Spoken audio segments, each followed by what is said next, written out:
시간은 명작을 돌아보는 명작 소개 시간입니다. 저희가 이번 시간에 가져온 영화는 2000년대 파란을 일으켰던 영화입니다. 박찬욱 감독의 공동경비구역 JSA입니다. 공동경비구역 JSA의 줄거리는 대략 이렇습니다. 판문점 공동경비구역 내에서 총기 발발 사건이 일어납니다. 그래서 거기에 북한 측 초소병이었던 정우진 전사가 신하균 씨가 사망하게 되고, 그 사건으로 인해서 중립국에서 감독위원회를 조성을 해서 이제 조사를 하기 위해 나오는데, 거기 이제 생존자인 남측의 남성식 일병 김태우 씨와 이수혁 병장, 이병현 씨, 그리고 북측의 오경필 중사, 송강호 씨를 이제 신문하면서 그 사건을 하나하나 파헤쳐가는 미스터리 이제 휴먼 블록버스터 영화 공동경비구역 JSA입니다. 이 영화 어떻게 보셨습니까? 저는 이 영화를 이보다 더 한국적일 수는 없다, 이보다 더 대한민국적인 영화는 없다고 평가할 만큼 정말 우리나라기 때문에 만들 수 있는 영화가 아니었나 싶어요. 정말 이 영화처럼 분단에 대한 영화를 좀 유머러스함과 좀 진지함을 섞어서 만든 이런 영화는 정말 우리나라기 때문에 우리나라밖에 만들 수 없는 영화였다라고 생각을 합니다.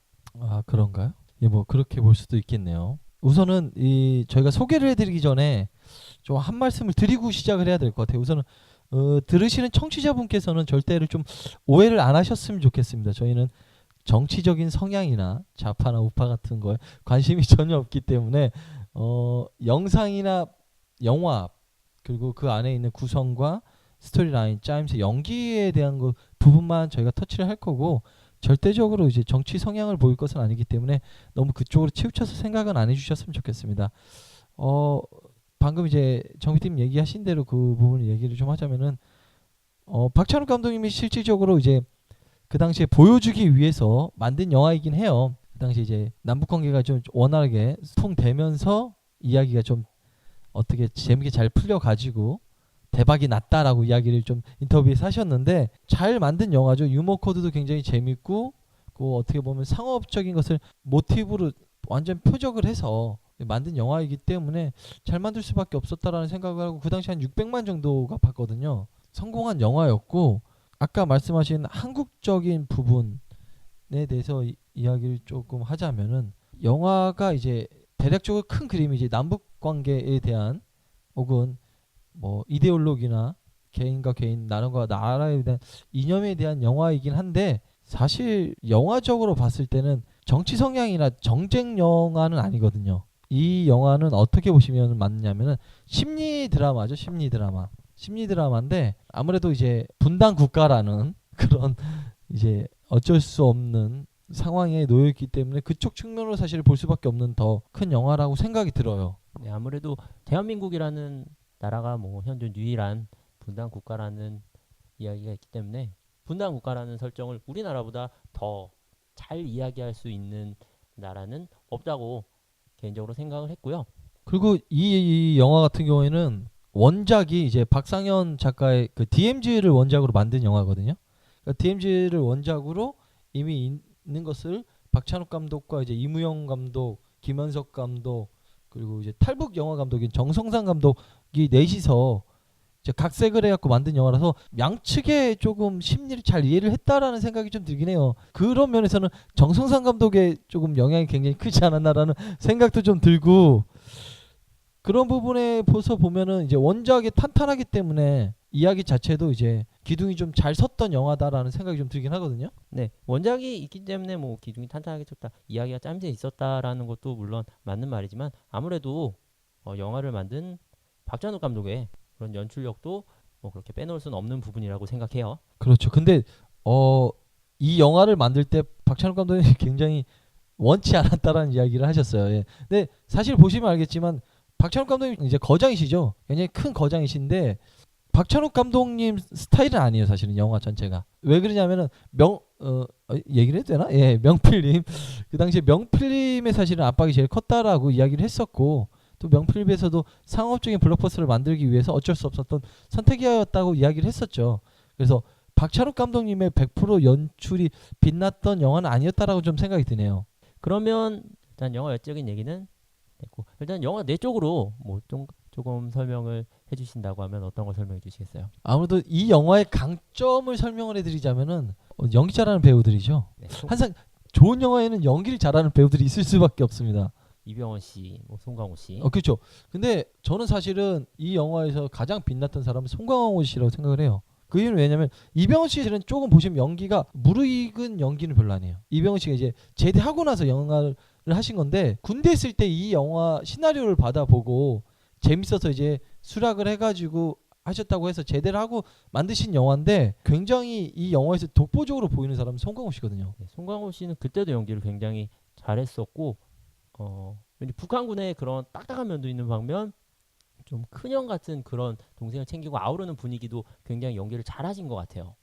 그렇죠. 그런 측면에서 보면 그렇고 송강호 씨 굉장히 메소드 연기법이 주가 되는 사람인 것 같은 느낌이 있거든요. 그러니까 뭐 넘버 3를 볼 때도 그렇고 굉장히 연기를 실제처럼 잘하시는 분이에요. 그래서 어색한 부분을 연기로 잘 커버하시는 분인데 이 당시 이제 송강호 씨가 왜 주목을 받을 수밖에 없었냐면은 이 영화가 2000년에 만들어진 영화인데 이 당시 최고의 이제 탑스타 계열이라고 하면 한석규 씨 그리고 이제 한참 떠오르고 있었던 최민식 씨 정도가 이제 막 올라가고 있던 때였거든요. 그게 그럴 수밖에 없었던 게 1999년에 나왔던 영화가 쉬리거든요. 쉬리가 대박을 치고 난 다음에 나온 영화인데 이때 이제 송강호 씨가 주목을 받은 이유가 한석규 씨를 이제 그 자리를 메꿀 수 있는 배우로서 주목을 받기 시작한 거거든요. 한석규 씨라는 큰 배우를 누가 이제 그 자리를 메꿔서 들어갈 것이냐를 주목을 했을 때 송강호라는 배우가 들어와서 그 연기를 메꿔서 해줬다라는 부분에 있어서는 송강호 씨가 이제 성장할 수밖에 없었던 부분이었죠. 그러니까 엄청 연기를 잘하셨다라고 봐야 되겠죠. 또 하나는 이제 김태우 씨와 신하규 씨인데 캐릭터를 굉장히 잘 잡으셨어요. 일단 두 분이 그 당시에는 뭐 이병헌 씨나 뭐 송강호 씨처럼 그렇게 좀 연기를 잘한다 그런 느낌은 아니었는데 극 중에서 나오는 캐릭터 자체를 굉장히 잘 살려서 연기했다는 느낌은 강하게 들었습니다. 그렇죠. 이제 그게 연기를 잘하는 거죠. 아무래도 이제 왜냐하면 디렉팅이 할 수 있는 게 있고 배우가 캐릭터를 잡고 가야 되는 부분이 있는데 그 부분에 있어서는 김태우 씨랑 신하규 씨가 굉장히 스스로가 캐릭터를 잘 잡아서 간 부분이에요. 신하규 씨가 약간의 그 유머 코드를 맡고 있는데 굉장히 재밌게 사이사이 구사를 해줘요. 그리고 이제 김태우 씨 같은 경우에는 약간 이제 우울증에 있는 고문관 같은. 예 고문관 스타일 군대에서 고문관 스타일 정 PD님 약간 그러신 거 아니죠? 저랑 군생활 해보셨어요? 안 해봤으면 말하지 말아요. 다른 사람들이 오해하지 않습니까? 어쨌든 뭐 그렇기 때문에 굉장히 잘 만든 영화인 거고 또 하나는 무거운 주제에 비해서 유머 코드가 굉장히 잘 살려져 있어요. 네, 유머 코드. 무거운 주제인 반면 처음부터 굉장히 유머러스한 면으로 좀 가볍게 좀 천천히 다가가는 면이 있잖아요. 뭐 지뢰 밟았는데 야 그렇다고 그냥 가냐? 그 부분 때문에 이제 이병헌 씨가 수락을 했다고 해요. 그 지뢰신 때문에 수락을 했다고 하는데 적재적소에 굉장히 잘 들어가 있기 때문에 어느 한쪽으로 치우칠 수도 있는 영화인데도 불구하고 재밌게 잘 풀어가거든요. 무거울 수 있는 영화를 좀 유머러스하게 풀어감으로써 무겁게 다가가기보다는 좀 가볍게 볼 수도 있지만 그 속에서 감독이 하고 싶었던 얘기나 대한민국의 좀 분단적인 얘기를 잘 녹아들게 해서 영화를 끌고 갔다. 그렇게 얘기할 수도 있을 것 같아요. 그렇죠. 그리고 무엇보다 대중들이 쉽게 이해할 수 있는 미장센도 빼놓을 수 없는 부분이거든요. 그래서 그 부분에 있어서는 연출력이 굉장히 훌륭하다라는 거. 몇 가지 더 연출에 대해서 이야기를 하자면은 이 영화는 사실 어떤 영화냐면은 방향성에 대한 영화예요. 방향성에 대한 영화인데 그거를 이제 연출적으로 보여주는 컷들이 굉장히 많은데 그 중에 하나가 바로 카세트 테이프거든요. 카세트가 이제 흘러가잖아요. 네. 근데 이 영화가 어떻게 되냐면은 카세트 테이프가 계속 정주행으로 흘러요. 근데 이게 딸깍거리면서 역주행으로 흐를 때 항상 그 간극이 일어나요. 그러니까 씬을 이제 몇 개 말씀을 드리면 역주행으로 흘리는 컷을 보여주고 난 다음에 이수혁 병장이 걸리죠. 자기가 이제 북한군에 넘어왔다 온 사실을 네, 일병한테. 남성식 일병한테 걸리는데 그러고 나서 그 다음 컷이 뭐냐면은 남성식 일병을 데리고 같이 넘어갑니다. 네, 북한군 조소로 같이 넘어가서 겁내하는 모습을 잘 달래서 또 같이 융화돼서 같이 재밌게 지내요. 그렇죠. 그러니까 그 부분에 이제 이야기가 다시 한번 틀어지거든요. 틀어지면서 자기만 안 걸렸으면 될 부분을 남성식 일병까지 끌어들이면서 이제 크게 커지죠. 그리고 다시 하나가 있다라면 바로 그 총기 발발 사건이 일어날 때 거기서 이제 고 김광석 가수분의 이제 노래가 흘러나오다가 역주행이 되면서 거기서 총기 발발 사건이 일어나죠. 어떤 거냐면은 정주행으로 갔을 때는 부딪히지 않지만 이게 역으로 왔을 때는 이야기와 이야기들끼리 충돌시키는 영화거든요. 이제 또 하나 연출적인 면으로 보자면은 이 영화에서 쓰는 카메라 무빙 중에 가장 큰 게 바로 패닝이에요. 360도 회전 패닝은 굉장히 많이 쓰는데 난 몇 가지를 담고 있어요. 몇 가지를 담고 있는데 왜 패닝을 쓰면서 굳이 이제 전체적으로 그냥 봐서는 훑어버리는 스케치같이 보이지만 풀리지 않는 영화를 보여주는 거예요. 사건이 풀리지 않는 사건에 대해서 미스테리적인 부분을 이제 그 방향성에서 보여주고 또 하나는 그 네 사람에 대해서 속마음이 있는 거죠. 그 네 사람이 결국은 이수혁이 처음에 굉장히 뭐 거기서는 영웅 대접 받잖아요. 첫 컷에 보면은 네. 영웅 대접 그러니까 발발 사건이 있고 나서 난 다음에 이수혁 병장이 남쪽에서는 굉장히 영웅 대접을 받는데 그 실질적으로 이제 조사를 파고 들면서 이야기가 들어갔을 때는 이수혁이 이제 낙오가 돼갖고 아까 말씀하신 지뢰밭에서 혼자 떨어져 있는 거를 이제 오경필 중사가 송강호 씨가 이제 그걸 구해주면서 친분을 쌓게 되고 그렇게 이제 서로 이제 거의 보면 막 돌로 던져서 이제 연락처 주고받고 소식 주고받다가 친해져서 사실은 그 정우징 전사 그 신하균 씨의 장난으로 인해서 분단선을 넘어가거든요. 그렇죠. 예, 경계선을 넘어가서 그때부터 이야기가 이제 풀어지는데 그렇게 해서 이제 서로 친해진 거. 아까 말했어요. 주행에 대해서 이제 역주행으로 바뀌면서 서로 친해졌지만 문제는 그 네 사람이 서로 친해지고 굉장히 가까운 사이가 됐지만 자기가 살아온 나라와 그가 자기가 학습적으로 몸에 배어 있는 그런 이념들은 바뀌지 않는다라는 거죠. 네 명의 사이에서 갈등이 계속 생길 수밖에 없어요. 계속 이제 뭐 월북을 요구할 것이다, 월남을 요구할 것이다. 서로 이제 조금의 그 실마리를 남겨놓고 이야기하는 거니까 그 부분에 있어서 사실은 패닝을 쓰는 거였고 또 하나는 패닝을 썼던 이유가 바로 거기서 장소령으로 나오는 그 이영애 씨 복잡한 심리를 나타내는 거거든요. 그래서 이 영화는 방향성에 대한 영화다라고 이야기를 해줄 수가 있는데 영화 자체는 보면 동전의 양면성 같아요. 그러니까 남측과 북측에 서로 주장만 앞세우고 있는 듯한 혹은 중립이 없는 거기서도 이제 대사에 나오는데 제3국에서 얘기하는 게 그거죠. 일이 커질 필요는 없다라는 거죠. 그러니까 누가 쌓느냐가 중요한 게 아니라 왜 쌓느냐가 중요하다라고 네. 이야기를 하는데 그러니까 중간이 없는 건데 양면성 같이 보이지만 결국은 어느 방향으로 흘러갈 것이냐에 대해서 이야기가 충돌하는 영화라는 거죠. 처음부터 이한희 씨가 얘기하는 대사에도 있잖아요. 적 아니면 아군이다. 중립은 없다. 그런 식으로 처음부터 이영애 소피 분에게 실제로 그렇게 대사를 하고 처음부터 그렇게 영화는 흘러갑니다. 그러면서 이영애 씨가 거기서부터 좀 당차게 신원을 요구하면서 이야기가 또 흘러가게 되는 부분이고 일단 김용 감독님께서 굉장히 연출적으로 굉장히 잘 풀어서 들으시는 분도 굉장히 쉽게 이해를 하실 수 있을 것 같아요. 그러면 이 영화에서 빼놓을 수 없는 유명한 명장면들 같은 걸 뽑으신다면 어떤 걸 뽑으실 수 있으시겠어요? 명장면은 엔딩컷이죠. 엔딩컷이 가장 명장면일 것 같아요. 제 생각에는. 근데 저는 명장면을 떠나서 그 영화가 풀어가는 방식이 조금 재밌었던 것 같아요. 이 영화는 질문을 던지고 그걸 풀어주고 쫓아가고 또 한 번 질문을 던지고 풀어주고 쫓아가는 그러니까 전쟁 영화인데도 불구하고 미스테리의 연출을 하고 있거든요. 그것을 굉장히 접목을 잘 시켰죠. 그 아까 박상현 작가의 DMZ 소설 이야기를 했었는데 거기서는 굉장히 중심됐던 주제부가 바로 그 제3국에서 온 소령이거든요. 장소령이 가장 중심부 되는 사람인데 이 영화에서는 분명히 장소령이 끌고 가지만 영화의 핵심 모토는 이수혁과 오경필 중사에게 더 많이 쏠려 있다라는 거죠. 그런 부분에 있어서 보면은 시나리오도 각색이 굉장히 잘 돼 있는 부분이었고 그 연출적인 거 또 그것을 풀어가는 플롯 구성에 있어서도 굉장히 훌륭했다라고 이야기를 할 수가 있겠죠. 이제 그렇게 훌륭한 연출들이 끌고 가기 때문에 영화는 굉장히 힘을 받은 것 같은 느낌이 있고요. 또 그 장소령이 계속 이야기를 캐가면서 자기가 풀어놓은 그 풀어진 소스들을 마지막까지 까지 않거든요. 그 카드들을. 그러면서 이제 점점 쪼여오죠. 근데 여기서 보면은 이수혁 병장과 남성식 일병이 뭔가를 숨기고 있다라는 것은 보는 사람도 알고 장소령도 알고 있어요. 근데 쪼이다 보니까 결국은 남성식 일병이 자살을 하는 상황에 이르게 됩니다.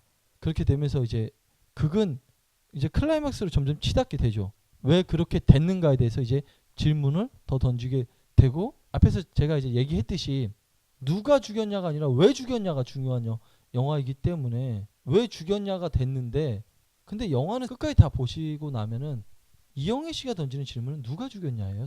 그래갖고 이제 이병헌 씨랑 결국은 오경필 중사, 송강호 씨랑 그리고 장소령하고 셋이서 이제 대질신문을 하는 그런 이제 상황에 이르지 않습니까?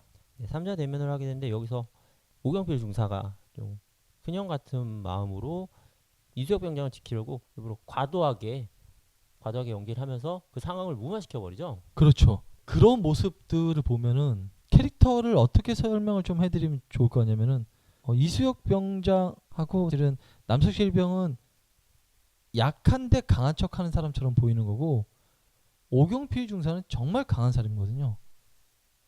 그러니까 사건이 일어났음에도 불구하고 그때 정신을 놓고 하염없이 사건을 크게 만들어 버린 사람은 이수혁 병장하고 남성식 병이에요. 근데 그걸 다 해결을 하고 다 무마시킨 사람은 오히려 오경필 중사거든요. 그 아까 말씀하신 큰형 같은 모습들을 보여주죠. 그리고 이제 또 하나 빠질 수 없는 게 좋은 노래들이 많이 나옵니다. 아주 유명한 OST가 나오잖아요. 좋은 노래들이 많이 나오는데 그 중에서 이제 그 송강호 씨도 이제 대사에 들어가긴 하는데, 광석이는 왜 이렇게 빨리 죽었다니라는 대사가 있는데, 정말 그 넷이서 앉아갖고 고 김광석님의 노래를 듣는데 그렇게 구슬플 수가 없어요. 좀 슬프긴 한데 그 상황에서는 보는 사람도 더 슬퍼지죠. 그런 측면에서 보면 음악도 나쁘지는 않았던 것 같다라는 생각이 들긴 하네요. 음악도 굉장히 좋았. 이 영화가 나온 이후로 이등병의 편지가 굉장히 더 크게 알려지기도 했고 지금까지도 많이 알려지기도 하고, 군대 가는 친구 있으면 그 노래도 불러주고, 그런 면에서 보면 영화 말고도 음악적으로도 굉장히 크게 히트를 한 영화라고 생각이 되네요. 이거 영화 음악이 빠지다 해서 써야 되는 거 아니에요? 이 영화? 원래 제가 하려고 그랬는데 명장에서 그냥 냉큼 가져가서 어쩔 수 없이 넘겼어요.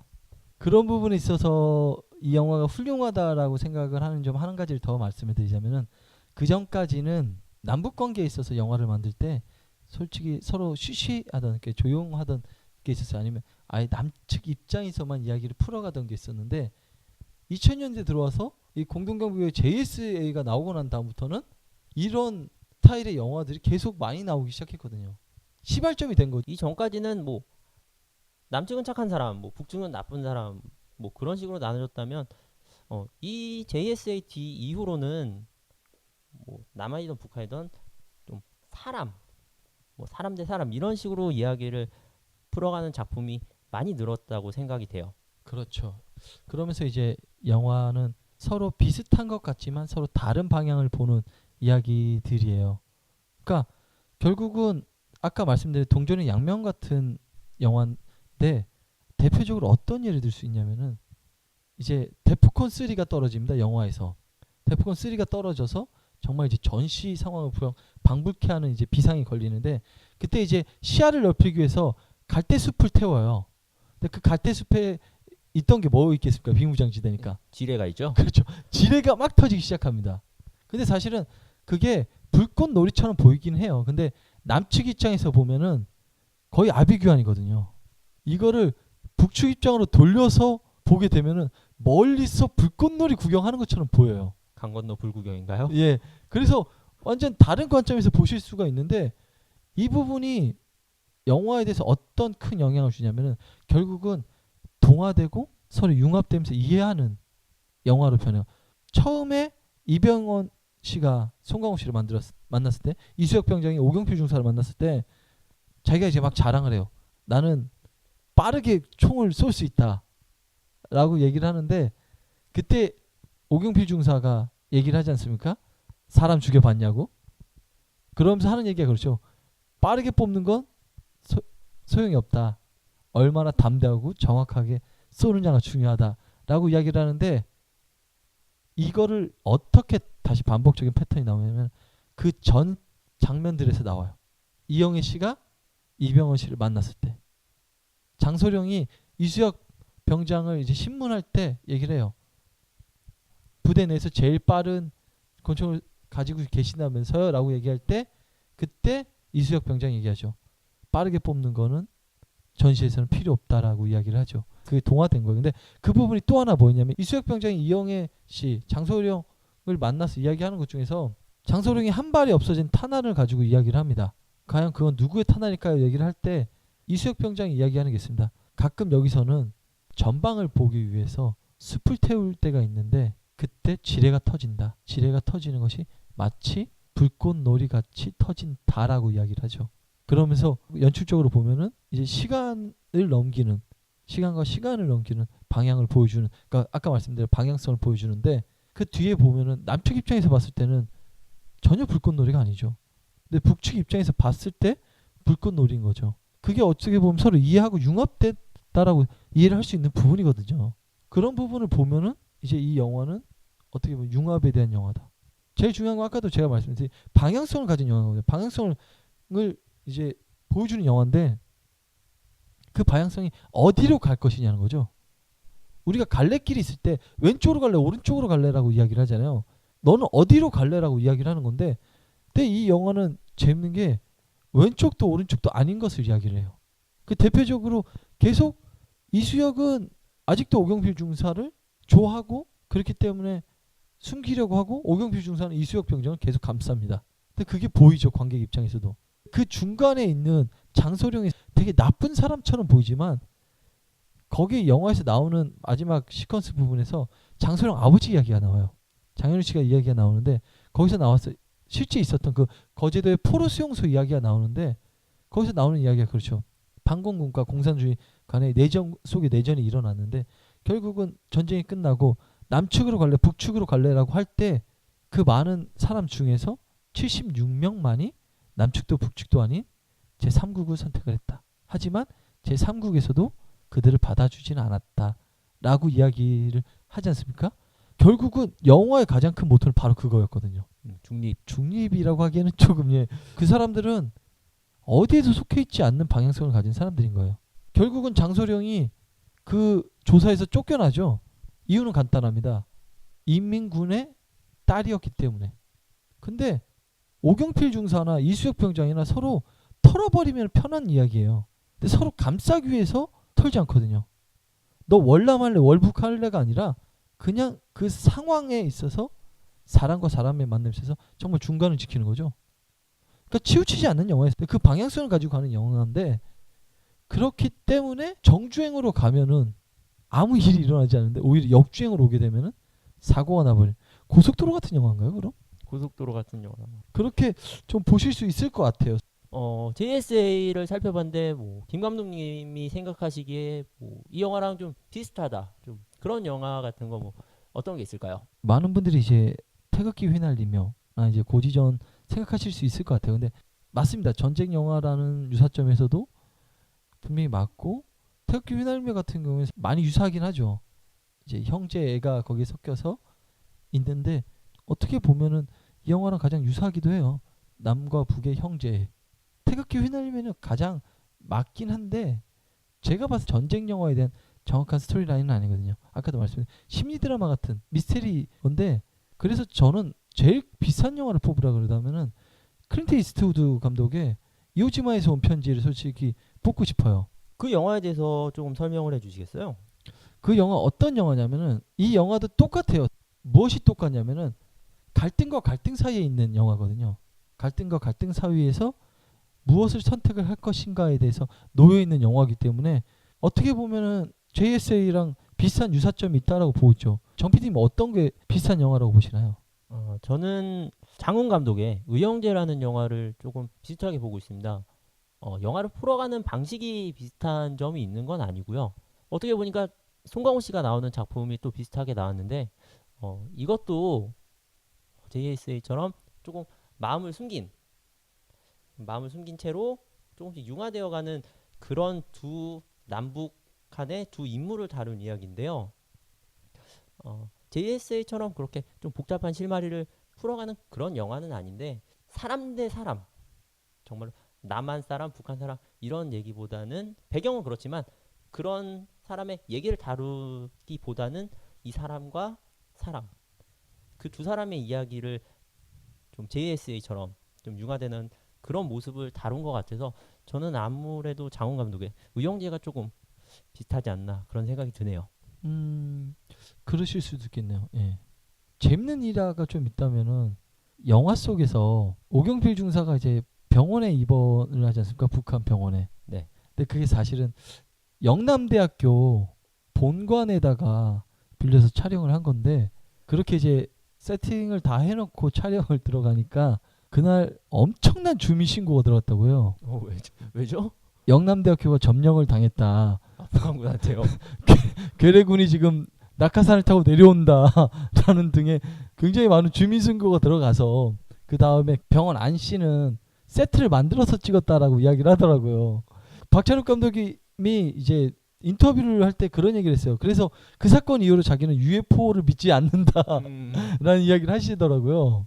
정말 크게 되었겠어요. 정말 돈도 굉장히 그것 때문에 돈도 더 많이 썼고 정말 그런 점에서 보면은 그럴 수도 있겠구나라는 생각이 좀 들기도 하고 또 재밌기도 하고 그런 생각이 좀 들긴 해요. 이제 저희가 영화에 대해서 이제 이야기를 쭉 했는데요. 이제 조금 이제 영화에 대해서 이제 정리를 좀 하자고 하면은 지금까지 저희가 장점들에서 이야기를 많이 했는데 단점들도 몇 가지를 좀 짚고 넘어가야 될 것 같아요. 단점들에 대해서 이제 몇 가지 이야기를 하자면은 첫 번째는 제가 봤을 때는 어색한 북한군 사투리 아닌가라는 생각이 좀 들긴 해요. 신하균 씨랑 송강호 씨가 연기를 정말 잘한다라고 생각하는 게 정말 북한군 사투리가 어색하긴 하거든요. 근데 그걸 연기로 저럴 수도 있겠다라고 믿게 만들어 버리는 힘이 있는 것 같아요. 두 분 다. 그래서 굉장히 조금 훌륭한 연기지만 아쉬운 부분은 사실은 조금 남는다라는 생각을 하고 또 하나는 그 당시에도 가장 많이 이야기가 나왔던 부분도 하나인데 이영애 씨의 그 영어 어색하죠. 그 몇몇 분들이 국적이 스위스 국적으로 나오는 사람인데 영어를 못하면 어떠냐라고 이야기를 하긴 하는데 영어를 많이 쓰는 장면이 좀 있기 때문에 그래도 조금 더 내러티브한 영어를 했으면 좀 좋지 않나라는 생각을 좀 하긴 해요. 정 PD님은 좀 아쉬운 점이 있다면 뭐가 있을까요? 제가 아쉬운 거는 뭐 그 당시에도 굉장히 얘기가 많았던 문제인데 뭐 총알로 공기놀이도 하고 좀 군대 내를 너무 비하했다, 너무 낮췄다, 좀 우습게 보일 정도로 표현을 했다. 그 점은 뭐 조금 아쉬운 점으로 생각이 돼요. 그런가요? 저는 좀 다른데 오히려 그게 더 현실적으로 이야기를 좀 한 것 같은데 그 미장센이 정말 그럴 수 있을 것 같은 이야기들을 하거든요. 그러니까 군대적인 이야기를 좀 하죠. 그리고 군사 훈련은 계속 빡세게 돌아가는데 그 속에서 이제 자기네가 이제 뭔가를 구할 게 없으니까 막 보여주는 컷들이 굉장히 많거든요. 그래서 그 부분에서 그러실 수도 있을 것 같긴 하네요. 현실성이 떨어진다 뭐 그런 문제를 지적한 건 아니고요. 일단 군대 내에서 뭐 총기나 총알 같은 건 굉장히 소중히 다루고 좀 특이하게 분류되는 건데 그런 걸 좀 그렇게 막 다루는 모습이 나온다. 뭐 그리고 조금 우스꽝스럽게 하지만 초코파이에 반하는 뭐 북한군 뭐 그런 점은 조금 너무 과하게 표현되지 않았나. 뭐 그런 점을 얘기하고 싶은 거죠. 예, 그러실 수도 있겠네요. 그리고 뭐 한 가지 더 이야기를 좀 하자면은 이야기의 결말은 사실 제가 봤을 때 뻔히 보이는 것 같다라는 생각이 좀 들긴 해요. 이야기를 되게 밀고 나가는 푸싱적인 힘은 되게 좋은데 그 마지막에 결국은 너무 융합돼서 죄책감과 자기가 갖고 있는 자기가 겪었던 기억들의 파편 같은 걸로 인해서 이수혁 병장과 남성식 일병이 다 자살을 하거든요. 근데 그 부분에 있어서는 제가 조금 아쉽게 생각했던 건 분명히 그럴 것 같다라는 생각이 들긴 했는데 살았으면 좀 이야기가 다른 국면으로 가지 않았을까라는 생각도 해요. 살았으면은 어떻게 흘렀을까라는 생각도 좀 하고 근데 영화적인 측면에서 보면은 분명히 좋은 선택이긴 해요. 좋은 선택이긴 한데 무게감이 있는 영화인데 결국 그거를 놓지 않고 계속 밀고 나갔다라는 점에서는 조금 더 틀어봤으면 어땠을까라는 생각도 좀 들긴 하거든요. 그래서 그 부분이 조금 아쉽지 않나라는 생각도 좀 들긴 하네요. 그리고 한 가지 더 말씀을 드리자면은 장소령 이영애 씨 이야기가 솔직히 완전히 다 풀어지지 않은 상태에서 매듭신 듯한 느낌이 좀 있죠. 그 부분 어떻게 해석할 거냐. 왜냐면은 장소령이 처음에 왔을 때 그 자기 가족 사진을 보는데 접혀 있는 게 보입니다. 컷에서 접어놓은 걸 보여주는데 마지막에 그 액자를 피면서 사진을 자기가 폈을 때 자기 아버지가 있는 것을 보이긴 하거든요. 그걸로 인해서 어느 정도 이해를 했을 거라는 생각은 하지만 그래서 그러면은 그 당시에 그 장소령은 그 아버지를 이해를 하고 아버지가 했던 어떤 종적들에 대해서 그 사람이 무엇인가에 대한 액션을 보여줄 것인가 아니면 자기가 이 조사에서 아예 떨어지고 지금 남성식 일구가 이수혁 병장이 다 죽고 난 다음에 다른 방향으로 갈 것인가에 대해서 얘기를 하자면 좀 그렇지 않나. 그러니까 이 부분이 아쉬울 수밖에 없는 부분은 이렇게 들으면은 왜 잘 끝낸 것 같은데라는 생각을 하실 수 있는데 이게 사실은 소설을 두 개를 섞어 놓은 거예요. 최인훈 소설가의 광장이라는 소설과 그 박상현 작가의 DMZ를 섞어 놓은 건데 DMZ가 뭐 핵심이고 거기에 나오는 거제도 포로수용소에 대한 이야기는 사실은 그 광장에서 모티브를 따갖고 온 거거든요. 근데 그렇다면은 조금 더 이야기를 섞었을 때 어차피 처음 소설 자체가 원작이 갖고 있는 게 장소령 중심으로 이야기를 가는 부분이었는데 그렇다면 장소령 부분도 좀 해소를 시켜줄 필요가 있지 않나라는 생각이 좀 들긴 하거든요. 그 부분에 있어서는 조금 아쉽지 않나라는 생각이 좀 들고 다른 부분은 제가 봤을 땐 훌륭하다라는 생각이 좀 들어서 솔직히 뭐 단점을 찾기가 없는 건 아닌데 단점 찾기가 힘들다. 단점이 좀 적다. 그런 느낌이 드는 좀 훌륭한 영화라고 생각이 됩니다. 그래서 이제 저희가 좀 정리를 하자면은 이 영화 어떻게 보면 더 재밌게 볼 수 있을까요?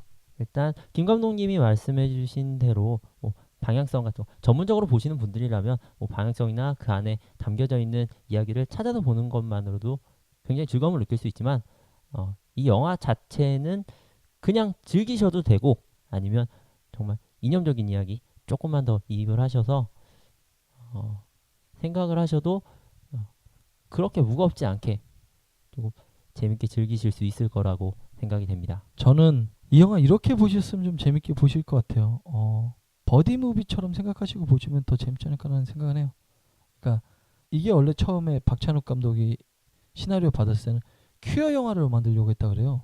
근데 명필름에서 굉장히 반대했다라고 이야기를 하는데 퀴어 영화는 저도 좀 아닌 것 같긴 한데 버디 무비처럼 남자들의 우정 이야기처럼 본다면은 그 네 명의 끈끈한 우정과 또 그 안에서 싹틀 수 있는 뭐 형제, 전우애 같은 느낌들로 좀 다가가셔도 재밌게 볼 수 있을 것 같고 혹은 또 이영애 씨, 장소령 입장에서 미스테리를 파헤치고 계속 끌고 가는 심리 드라마적으로 보면은 훨씬 더 재밌을 것 같긴 해요. 그러니까 너무 전쟁 영화다, 남북 관계 영화다라고 단정 짓지 마시고 이 영화를 조금 틀어서 보시면은 훨씬 재밌게 보실 수 있거든요. 그러니까 그런 부분에서 보시면은 더 재밌고 유쾌하게 보실 수 있는 그 재미있는 적재적소의 그 유머 코드까지 웃으시면서 보실 수 있는 영화일 거라고 저는 생각이 됩니다. 저희 방송은 이제 여기서 끝을 내야 될 것 같습니다. 기나긴 시간을 같이 달려오신 여러분들 너무 감사하다라는 생각이 드네요. 제가 꼭 권해드리고 추천해드리고 싶은 영화 공동경비 구역 JSA 한 번씩 찾아보시면 좋을 것 같다는 생각이 들고요. 언제든지 영화와 가까이 있다라는 것은 그 사람도 그만큼 성장한다라는 의미도 되거든요. 뭔가 허전하고 또 이 늦가을이 아쉬우신 분들은 이 늦가을 같은 영화 공동경비구역 JSA를 보시면서 달래보시는 것도 좋지 않을까 생각합니다. 오늘 저희 방송이 잘했는지는 모르겠습니다. 항상 할 때마다 아쉬움이 너무 많이 남아서 그 부분에 있어서는 항상 죄송하고 또 더욱더 노력해야 될 것 같습니다. 앞으로는 더욱더 노력하고 다음 주에는 더욱더 재밌는 영화 가지고 여러분들 찾아뵙도록 하겠습니다. 지금까지 청취해주신 여러분 감사합니다.